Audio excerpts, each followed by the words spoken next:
What's going on, Brother Bear? E-Man, Happy New Year. Happy New Year to you. Hope you had a nice holiday vacation. Hope you enjoyed Christmas. Hope the family enjoyed New Year's. And it's now 2026, where we will be kicking off this HillbillYinzer podcast to its max. Now we take it full throttle into 2026, where we just drive people crazy. Yes, sir. I like it. Well, I stayed up and watched the game the other night.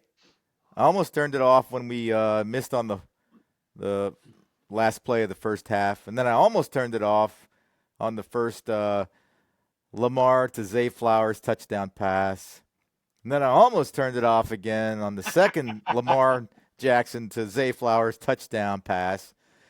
But I hung in there, man.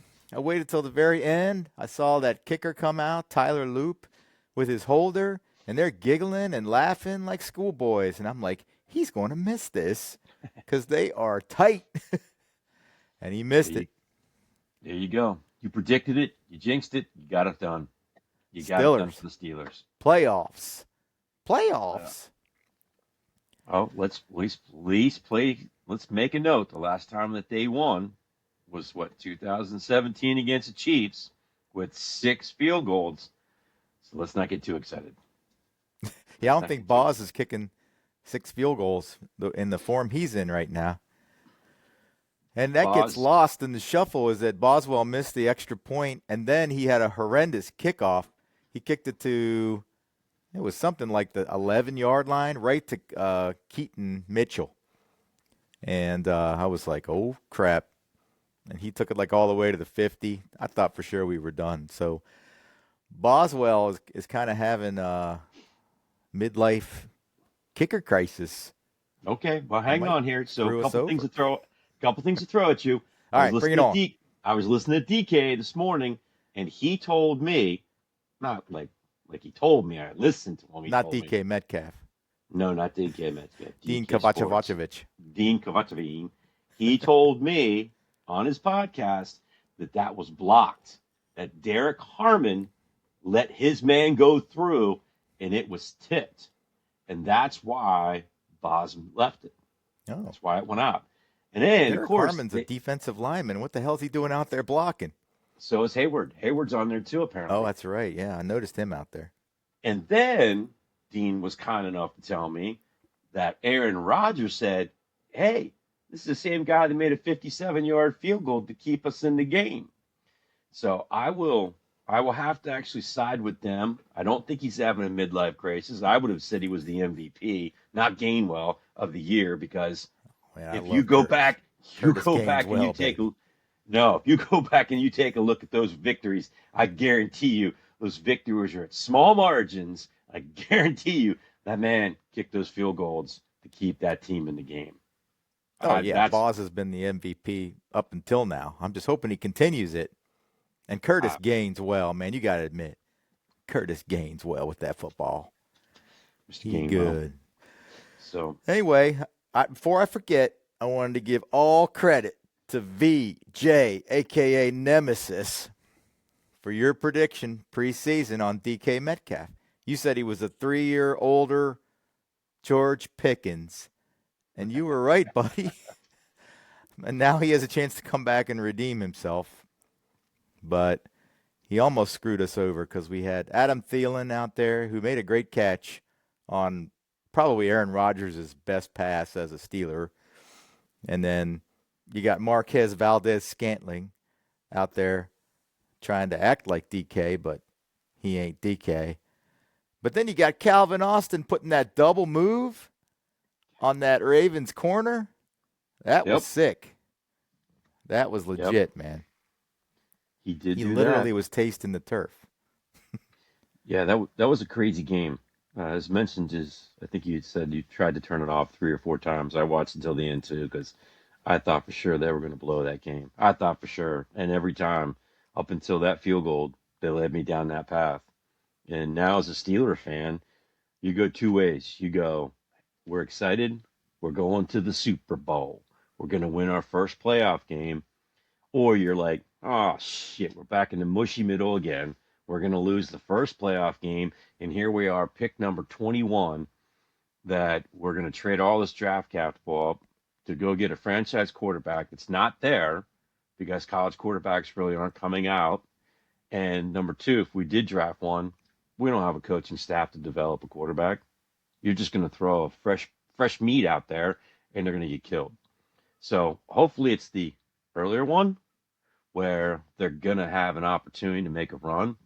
But I would have to say leaning to the mushy middle again, going up against the Houston Texans, who are on a 9-game winning streak, a really good defensive team. And I think that what are they? Probably 29th, 28th ranked defense with $160 million towards it. I don't think they can do it. And again, that's me. And if we win, I'm happy to jump on our podcast and apologize to every Pittsburgh Steeler and head and coaching staff, saying I apologize for doubting that you could beat the Houston Texans. But right now, at this time, man, I don't see it. I looked at that game where it was a nice game to end the season with, but it was just two average Joes. I look at it as just two average Joes trying to fight it out to see who was going to get a home playoff game. Now, if I'm wrong, I apologize. Yeah, All you, the Ian. Ravens' defense is not good, especially when Kyle Hamilton went out. That made a big difference. Yeah. So, yeah, let's talk also about the Rodgers helmet calamity that cost us 2 of our 3 timeouts. Rodgers called all 3 timeouts with the play clock running down. Didn't end up burning us at the end, but what the hell is he doing there? It's like at first they talk about how he and Smith get together for hours and hours and hours during the week and come up with a game plan, but Aaron's really calling the plays at the line of scrimmage.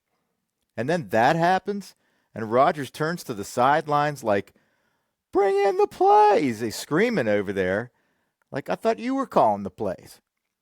So he's kind of he's a goofy Gus, isn't he? Rodgers. Too many concussions or He's a what? different duck. Without a doubt, he's a different duck. I would have thought the same thing that you did. That number one, the play calls might be coming in, but you got to figure that 50-50 is a good chance he's changing that call at the line. And the other thing too, he's been in the how long's he been in the league? 87 years. I mean, he's been there for so long that you got to know that the experience is going to take over. What he's going to see on defense, he's just going to call out of the play and move into something new. But you're right. He cost two timeouts. I don't know. I can't remember the third one, but I remember the 2 timeouts because his headset wasn't working or whatever that might be. Yeah, he But switches helmets with Mason. is that what And he it's did? like, what's the rule there? Can't he turn to the ref and say, I got no communication?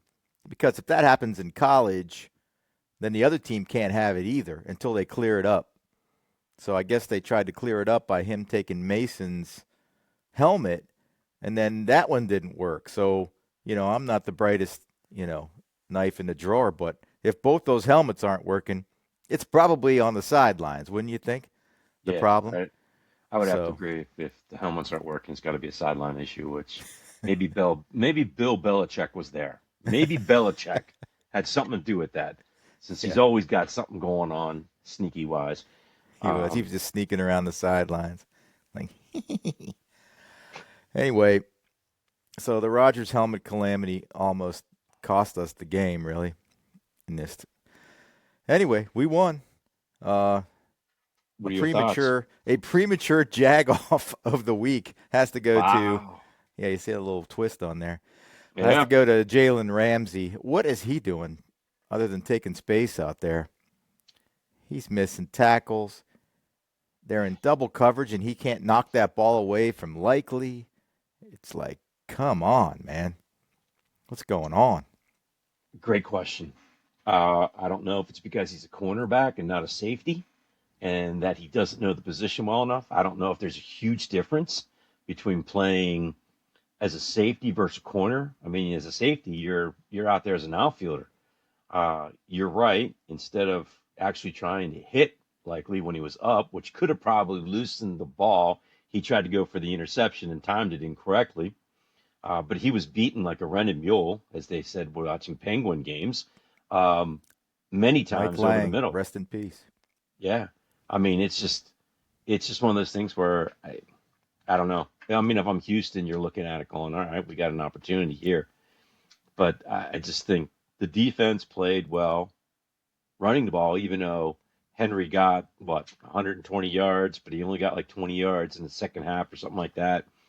So he ran the ball well. Didn't get to score. I mean, after that first play where he ran like 47 yards, and then there was the call, there was a penalty that brought it back 10 yards or whatever. I thought for sure they were going to be eating a lot of grass and dirt, but they played extremely well from that perspective. But I just don't think that secondary and the linebacking crew is going to be good enough to do anything. They're too old. They're just they're old, and there's not enough mix of youth and veterans to make this happen. In my opinion, I don't see it. Well, Cam Hayward played a damn good game. And yeah, Derek Harmon made the mistake on the extra point, and he wasn't great, but just seeing him out there and his athleticism, he made a couple of plays. I think it made the slightest difference in the game having him in there. So I'm still pretty excited about Derek Harmon's future. I don't think he's going to dominate in the playoffs or anything, but it looks like we didn't miss on that draft pick. We may have missed on Caleb Johnson. We've missed on many others, but I think it looking pretty good for Derek Harmon. I would agree with you. Derek Harmon was a good pick. I think Yaya Black is going to be a good guy. Yeah, he's That'll fifth step rounder, that right? line. Yeah. And I think Caleb Johnson is going to be fine. Again, I go back to this coaching staff and the way that they handle things and how they introduce things. I mean, the guy's never, I don't think he's ever done anything on special teams, and you give him a or a kick return, and he lets it go for a touchdown. I mean, it's just, yeah. I just think sometimes I think they put people in the wrong spots, the wrong position, the wrong opportunity, and then eventually it ends up biting him because he was inactive, I think, during that game. I don't think he was even active for the Yeah, game he itself. wasn't. And again, everything so far that's led us down this road since Ben has all been about Tomlin wants nothing to do with the offense. He wants to do everything with defense, and we have to go out and find veteran ball players. Name one youthful quarterback, running back, wide receiver since Ben retired. Name one. Don't talk offensive line, Najee yes, Harris, but he sucked. and we got rid of him. And I don't know if Najee really sucked. Yeah, who knows? But I mean, Jalen Warren, all right, maybe they got him through a draft. I Gaineswell, like no. Jalen Warren, man. Yeah, He's a he's tough. stud. Gainwell's a vet. DK's a vet. Adam Thielen's a vet. MVS is a vet. I know they drafted Calvin Austin, but I mean, they're all getting older. So every day, something else is going wrong with the body, and you're taking more blows and more blows and more blows. And I just, I don't know. I'm still stuck with no matter what happens, we're going back to the mushy middle next year, unfortunately, and we're playing Groundhog Day. We're playing Groundhog Day, and it's the No, it same sure stuff. seems that way. Sure And they're see not that, but going to. we'll see. They're 3.5 point dogs to the Texans, and you know if they can hit on one deep ball to Metcalf, I think you can. That game can go down to the fourth quarter, but we got to hit on one of them. And Fryermuth, where the hell was Johnny Smith? Thank God Fryermuth was up for that game. He was hitting people and catching, catching the ball over the middle. Johnny was missing in action because without He, Washington in there, we need both those guys to be playing at a very high level.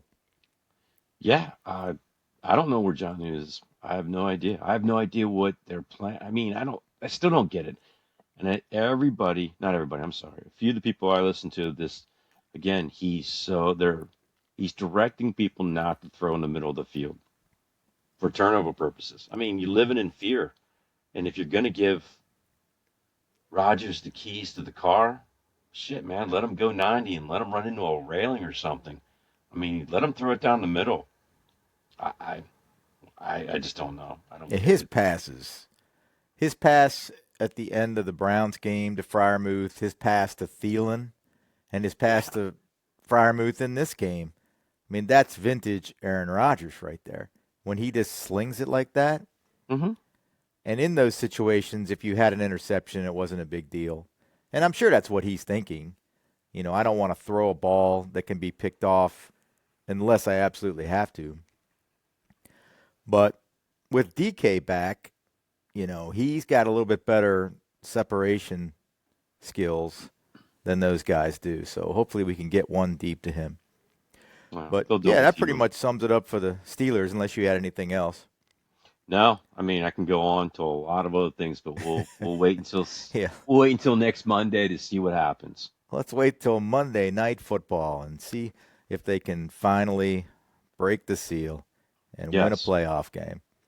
Yeah. All right, well, yeah, we'll do another Steelers one next week and circle back, and hopefully we've got happy news. And if not, we'll bitch and complain about a whole bunch of stuff and move on to the off season. What's that Pittsburgh term? We'll rant. We're gonna rant. That's what we'll do is we'll rant. That's right. We're gonna air our grievances. Now, seriously Yeah. though, I knew some people that were at the game who said that it was the greatest environment in the history of Acrisure Stadium. Now, granted, that's 3 years, Really? but it was like it was like a Steeler game from the old days. So it Yeah. was nice to see that. Yeah, but didn't you see like when they pulled away from the stadium, didn't it look like there were a lot of yellow seats? Like a lot of people weren't there. Now, again, it could be because it was cold. I don't know. I mean, I wasn't there. I'm sure it was in the 20s, but when it panned out sometimes, I looked at the stadium and went, wow, there are not a crap load of people there tonight. But Yeah, there again, was could have been empty the weather. seats, but the decibel level inside was crazy, and that's what you need for the guys. They need to hear that. So, all right, man. Well, we'll do another Stiller Hillbilly Yinzer next week. We'll catch you guys Sounds then. good. You got it. Have a good night.